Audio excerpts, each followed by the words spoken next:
প্রিয় শিক্ষার্থীবৃন্দ এবং যারা দেখছেন, আসসালামু আলাইকুম আ রহমতুল্লাহ। আমরা বেল ল্যাম্বার্ট ল সূত্র দুটির যৌথ গাণিতিক ডেরিভেশন ই টু দি পাওয়ার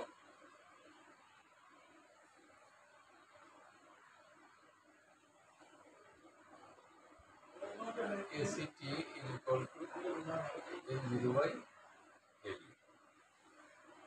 আমরা এই পর্যন্ত গত ভিডিওটিতে এই পর্যন্ত আমরা এসেছিলাম।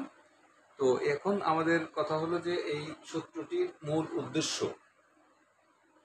দ্রবণের গাঢ়ত্ব নির্ধারণ করা। দ্রবণের থিকনেস বা বিস্তার নির্ধারণ করা এই সূত্র দুটির মূল উদ্দেশ্য নয়। কিন্তু যেহেতু দ্রবণের থিকনেস যদি এদিক সেদিক হয়ে যায় বা কম বেশি হয়, এর সাথে গাঢ়ত্ব আমরা অ্যাকচুয়াল গাঢ়ত্ব নির্ধারণ করা আমাদের সম্ভব হবে না।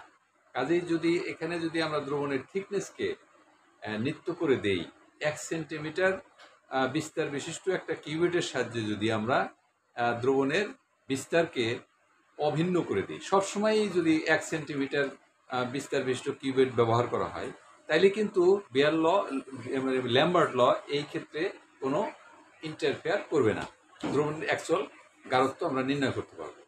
সেই জন্য আমরা এই টি কে যদি আমরা 1 করে দিই, তাহলে e to the power K C T to the power 0 is equal to L0/L।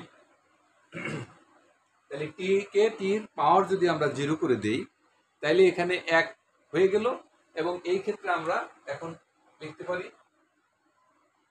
E to the power K C is equal to L0/L।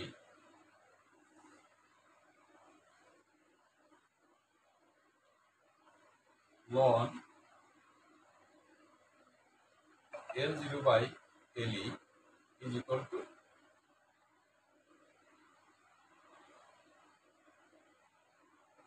AC।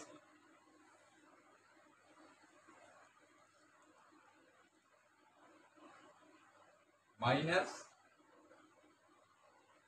ln T is equal to AC,